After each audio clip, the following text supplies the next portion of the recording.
For the debate, the member from Oshawa.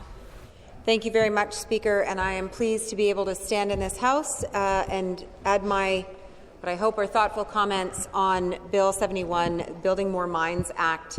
I'm standing here as the official opposition critic for infrastructure, but also as an Ontarian who knows that there are a lot of pieces that interconnect in this province. I am proud to represent Oshawa, and the automotive industry is a huge part of Oshawa's story, of its history, and of its future. And there's that important interconnection when we're talking about mining, about critical minerals, and what those mean to the EV industry, to the future of various technologies. And so I'm looking forward to taking this time and doing a little bit of a sharing lesson with folks at home, because I had to do it was like science class in preparation for this presentation. But something else, and this is a just frame of reference for folks, because we are fortunate to come to this legislature from all across the province and different experiences. Some on our benches we've learned from through the years about their time in mining or in various industry. But in Oshawa, I was at a hockey game, actually, and I got to meet someone who handed me a card, and it was for a mining company. And I said, "Oh, nice to meet you." And they explained that they were looking to open a mine in Oshawa, or in the Durham region. And I thought, pardon me? Opening a mine in Durham. And it took me a second, and they explained this was for mining, like crypto mining, data mining, servers, but a mining farm. And we have, Oshawa PUC, we have different rates of, for energy, and so we're a bit of a destination spot for industry. So it was an interesting conversation. So when you talk about mining, I have a little bit of learning to do. So that's not where I'm starting from, but just for an interesting point of reference for folks. So, Speaker, this bill, first of all, the government has talked about how this is going to make mining move ahead more quickly. They've talked about the Ring of Fire. But I'll say, we on the opposition benches, we want mines to be successful, right? We don't want to slow them down. We want to talk about the critical mineral strategy. We want to talk about responsible mining. We want to talk about safe mining. We want to talk about reclamation, and we want to talk about mine rehabilitation, certainly at the end stages. We want to talk about all of that. The Ring of Fire isn't going to happen because of this piece of legislation, and this government has a lot of work to do when it comes to their relationships.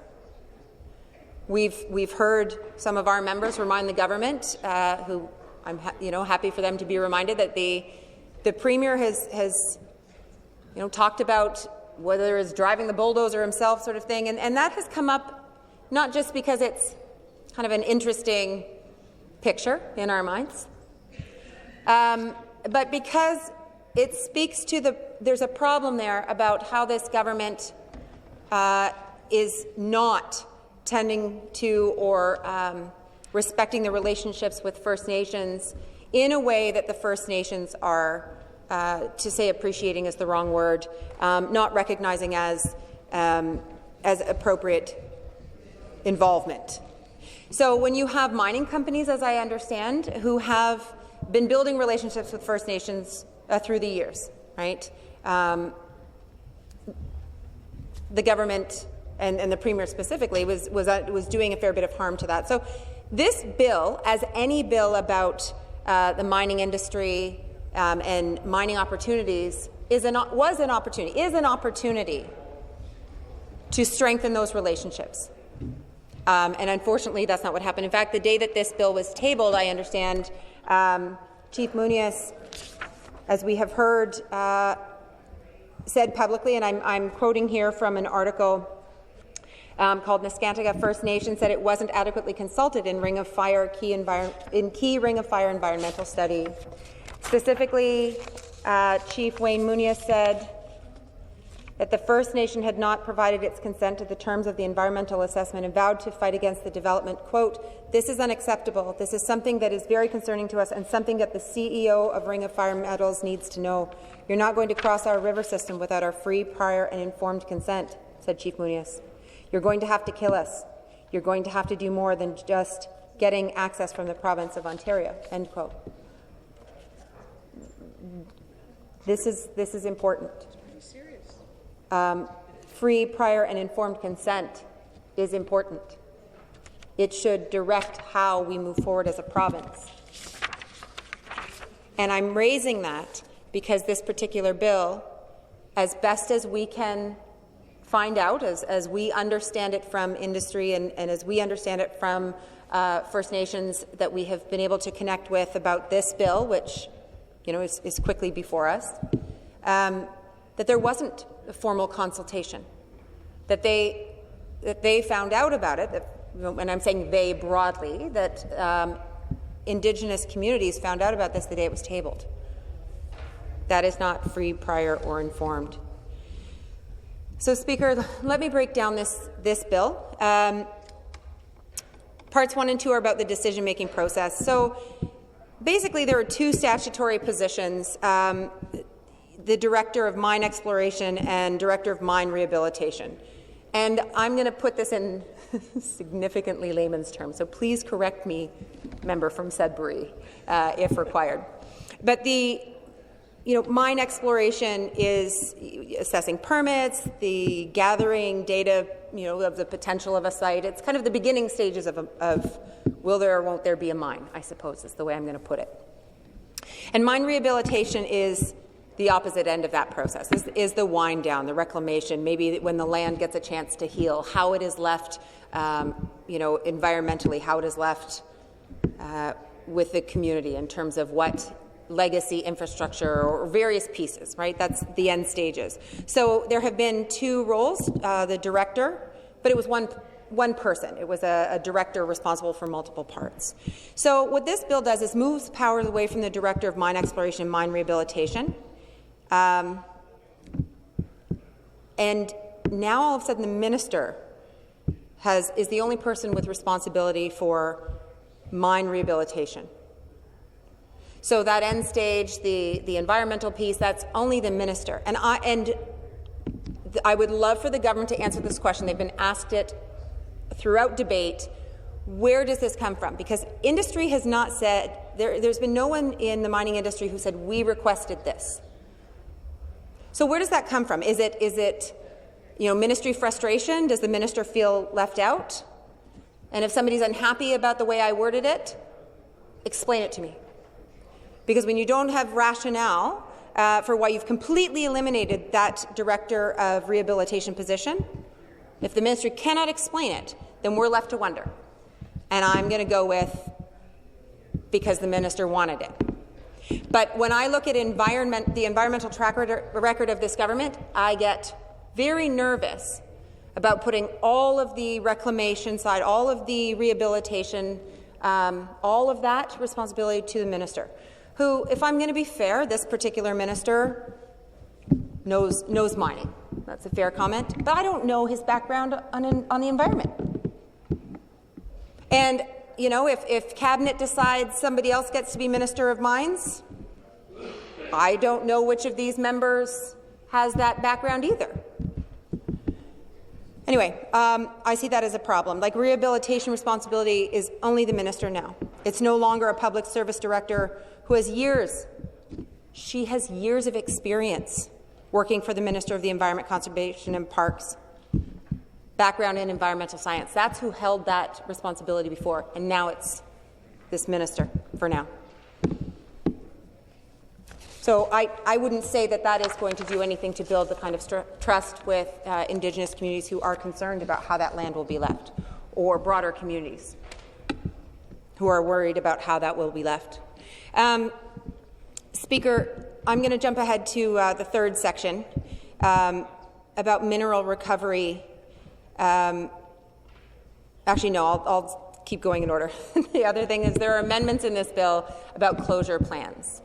And that's again, that's talking about the end stages. So when you're starting a mine, you need the plan for how it's all going to end, right? Like, that's responsible planning. There's money involved, there's time involved. If a mine wants to go ahead, they need a closure plan ahead of time to even start mining. Okay, they need a plan for what they're going to do at the end of the mine. And before this bill, hiring and engineering firms, you created significant and lengthy report that work was in effect duplicated by the ministry, right? So this is, I think, where the government is saying we're going to make things faster, right? That duplication of work. In effect, they're talking about that this would make it a faster process, this specific piece. I'd like to know what a qualified person is, according to this government. Because they say, if a qualified person certifies this closure plan, then it's deemed to be complete. They don't have to redo the process in-house.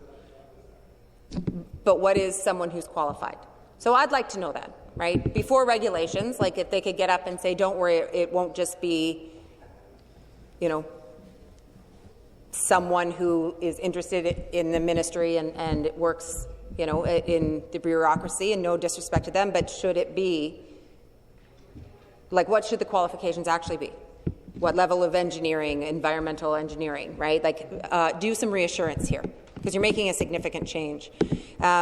Also, this bill would allow the minister to have the power to accept a conditional filing of a closure plan, if they're reasonably assured. It allows them to make amendments to the closure plan without having to refile a new one. So I can see how this would speed up the process. I do have a question, though, about how First Nations, how Indigenous partners feel about this particular part. Because if it's not going to be the same focus that it was, the closure plan, right, and we are taking all of the mine rehabilitation responsibility and we're taking it from qualified professionals, frankly, and giving it to the minister who does not have a background in science, correct me if I'm wrong. How is this what's best for the environment? How is this guaranteeing that this will be responsible environmentally? Please reassure us, and don't say trust us. I can't hear that again this week. Real answers, please. Okay. The last part that I will get into, Speaker, is the part that is quite interesting for those of us who are looking at the road ahead for technology, electric vehicles, and it's that conversation around critical minerals. So I did some homework about some of the critical minerals that matter to the industry, especially when it comes to electric vehicles. So, you have lithium, you've got graphite, nickel, cobalt, copper, rare earth elements, some of which are important in the battery side of things, and which you've got magnets, you've got hydrogen fuel storage containers, all sorts of things. It was, like I said, science class in preparation for this. So I won't delve into each, the nitty-gritty of each one. But we have, there are a lot of them in Ontario, which is why folks are quite interested in accessing them, which is why there's so much interest in the Ring of Fire. And that is a big conversation for us to have about, the future and how we compete in the global market and whatnot. But then I want to dial it back a second, because we have an opportunity, the mineral recovery of rare earth minerals, those that are in the Ring of Fire. There are some that are also left behind from previous mining ventures that are in something called tailing ponds, which are basically leftover pools. Can I say that? I've seen a tailing pond. It's for those of us who are not in the north, anyone who is watching from the north is probably like, what is she talking about? But it's waste product. Waste product in these ponds, pools, yep. Tailing ponds.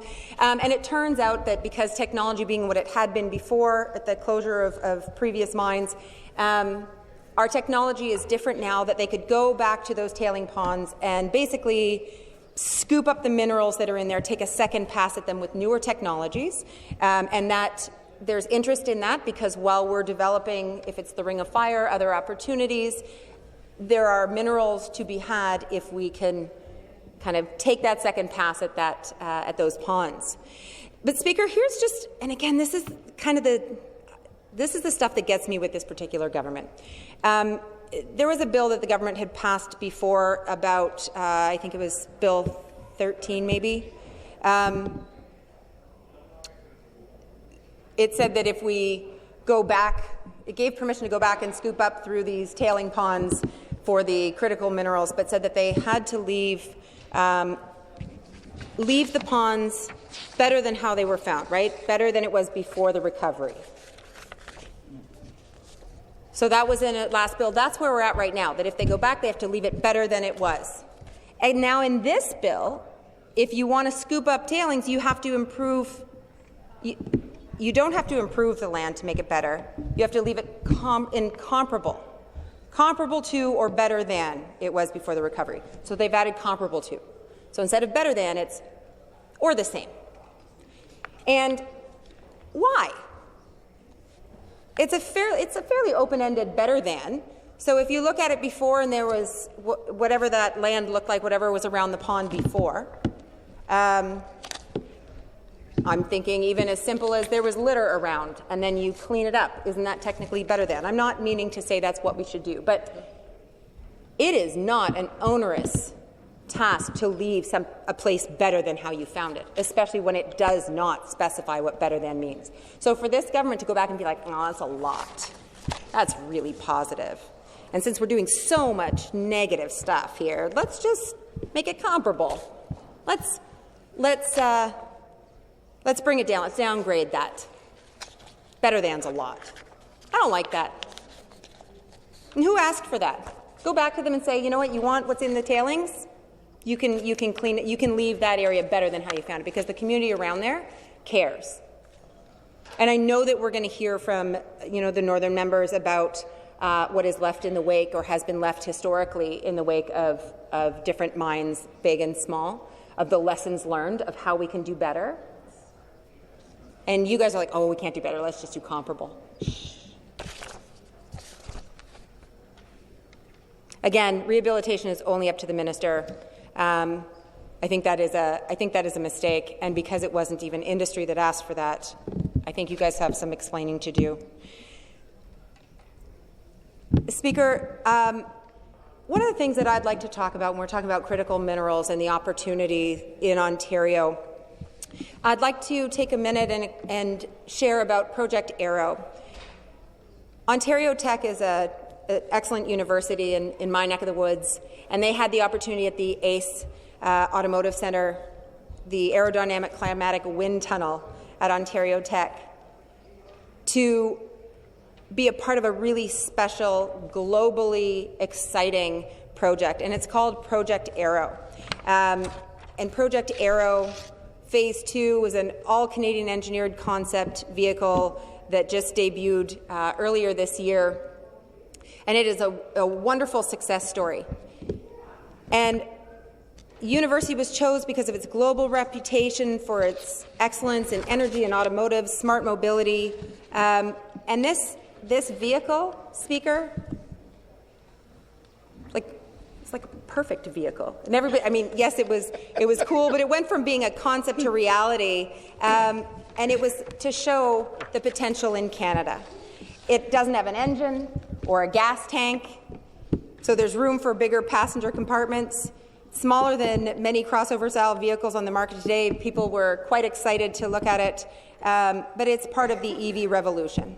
Cutting-edge technology, suppliers were involved. I mean, it's really a wonderful focus opportunity for and a showcase of Canadian talent, Canadian product, Canadian potential. And we were very proud in Oshawa to be super secret hosts to Project Arrow before the global launch. And now I can't keep track of Project Arrow anymore. It's traveling around the world. I'm not sure which country it's in right now. But a wonderful showcase. And so as we're looking to those exciting futures, electric vehicles, technologies we have yet to imagine. There are important conversations to be had connected to critical minerals, but also, Speaker, fundamentally, our responsibility to do things well and sustainably here in the province of Ontario. We should be leaders with everything we do, and this bill is an opportunity. I'd ask the government to take it. Thank you. Question, the member from Kitchener-Conestoga. Thank you very much, Madam Speaker. And the member from Oshawa and I come from similar communities. When you look at some of the things she was highlighting today, of course, auto manufacturing, we're very lucky to have Toyota in our neck of the woods in Waterloo Region, and of course some first-class universities when it comes to engineering, design, technology. So I was just wondering maybe if the member opposite, member from Oshawa, could highlight what investment in the mining sector in Ontario could mean for her community. We talked a little earlier about how these types of investments in minerals will lead also to great jobs not only for Northern Ontario, but also for Southern Ontario. So I was just wondering if she might be able to comment a little bit on how, like I said, investment in the mining sector here in Northern Ontario could translate into good-paying jobs for her community. The member from Oshawa. Thank you, Speaker. And I think it is, as the member asked, it is important to talk about investment in innovation and investment in talent. Project Arrow was a great example of that. A lot of money behind that provincially, federally, and a showcase of university talent, students, design, parts manufacturers. Project Arrow is pretty awesome and a really special example. But I think, broadly speaking, we want to see investment, but I'm going to put an asterisk beside it. We want to see responsible investment, and we want to see sustainable investment. Slash and burn, those days are behind us, and so we want to make sure that, when we're talking about mining, we want safe and unionized and responsible mines. We want to make sure that we build relationships with those involved, respect Indigenous voices and First Nations, and work with them so that these opportunities can continue for generations. Thank you. Further question? The member from Niagara. Thank you. Into the next century and all that kind of stuff, yet we can't get drinking water in Brantford. Six Nations have no drinking water. Up north they have no safe drinking water. Maybe we can invest in safe drinking water for our First Nations in the province of Ontario. Let's do that first. But my question, Conservatives continue to take credit for saving the auto sector, like Oshawa, Windsor, Ingersoll. It's why this Bill 71, Building More Mines Act 2023. So my question to you, I think is fair and reasonable, seeing you're from Oshawa. Do you think it was the Conservative government that saved the auto sector in Ontario? Member from Oshawa. Oh, thank you. I am from Oshawa. I'm very proud to be from Oshawa, and I was very proud to stand up with the workers and the broader community in calling on this government to stand with us through very, very rocky and uncertain times. This is a premier that said the ship has left the dock, and it turns out he was wrong. And we knew that he was wrong at the time for not believing in us. But what made the pieces come together that allowed for the kind of investment and hopefully long future of automotive in Oshawa was the bargaining units, was the workers, and was the quality of work that has been done for so long, for a century. But General Motors, as I had said before, it was Oshawa that built General Motors, and I'm glad that we will continue to have a strong relationship with them and hopefully a strong future for a long time, but that's because of the workers, the bargaining unit, the unions. Thank you. Question? The member from Essex. Thank you, Madam Speaker. I wanted to ask the member from Oshawa a question on the environment, since she was seeking an assurance about the government's environmental record. So my question is, in light of the fact that this government is the government which converted the Hamilton furnaces from carbon to clean electrical energy, thereby removing the equivalent of 2 million cars off the roads of Ontario, being more environmental progress in that one decision than the previous government did in 15 years, and in view of the fact that this government's environmental record is probably the best environmental record of any government in the history of the province of Ontario. Question?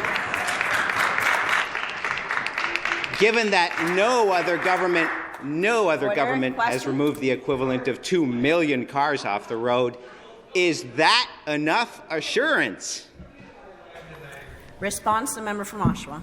No, this government's record is abysmal on the environment.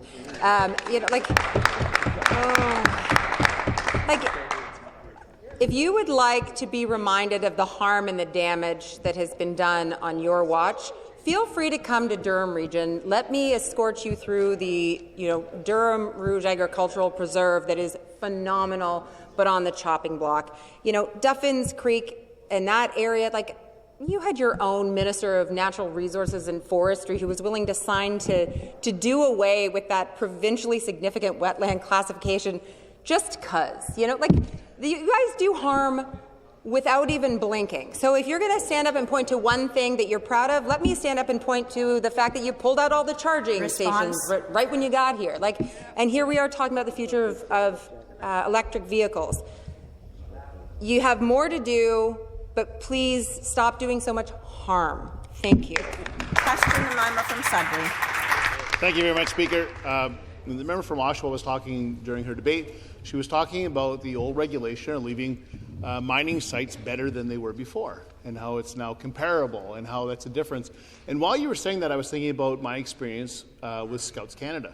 I was a Cub Scout and a Scout, and I was also a leader for Beavers, Cubs, and Scouts. And so one of the tenets when you're a Scout is that you leave the site better than when you found it. And so I joined Scouting when I was 10 years old, when I was in grade 5. So I feel like if you can do that at grade 5, why does it seem burdensome for adults to be able to do this when it comes to closing down mine sites? Response, the member from Oshawa. I was in the Girl Guiding movement for 10 years, which I don't know if that surprises anyone, but explains my love of camping and my enthusiasm for the environment. I also had to leave the campsite or wherever we were better than how we found it.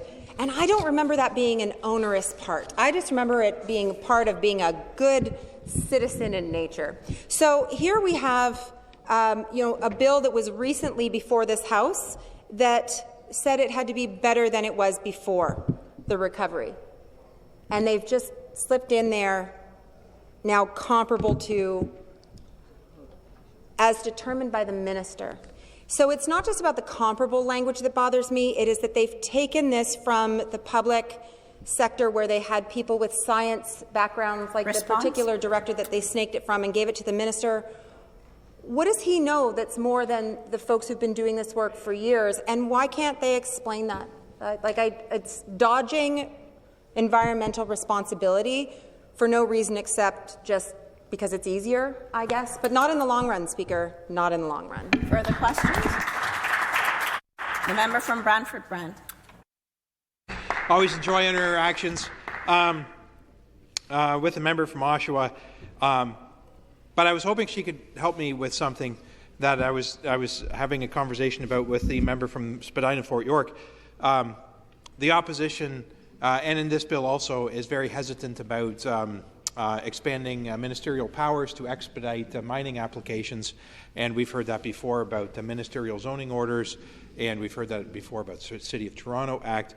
And yet here, just a couple of weeks ago, in order to help the automotive industry, which is critical to her riding, the NDP joined us in voting for a minister's bill in order to expedite the land transfer, which, just took land from one municipality and put it to the other because those municipalities couldn't figure it out on their own. Question? I was wondering how she could be so supportive of that bill, which would, ministerial orders, and yet be against it on this bill to expedite mining in the north. Quick response.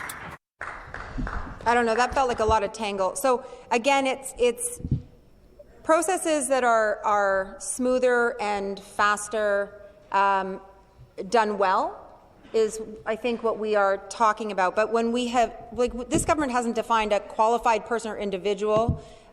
Is it somebody who's ever even worked in the Ministry of Mines, you know, that can sign off on? What assurances do we have that that isn't going to create even, you know, problems down the road? So, of course, it's a non-answer. The governor, you know, he's heckling me as non-answer. I'm not going to answer your question because none of mine have been answered.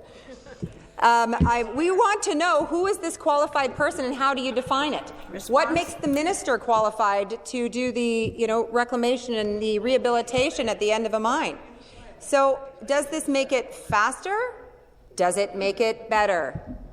Does yet to be determined.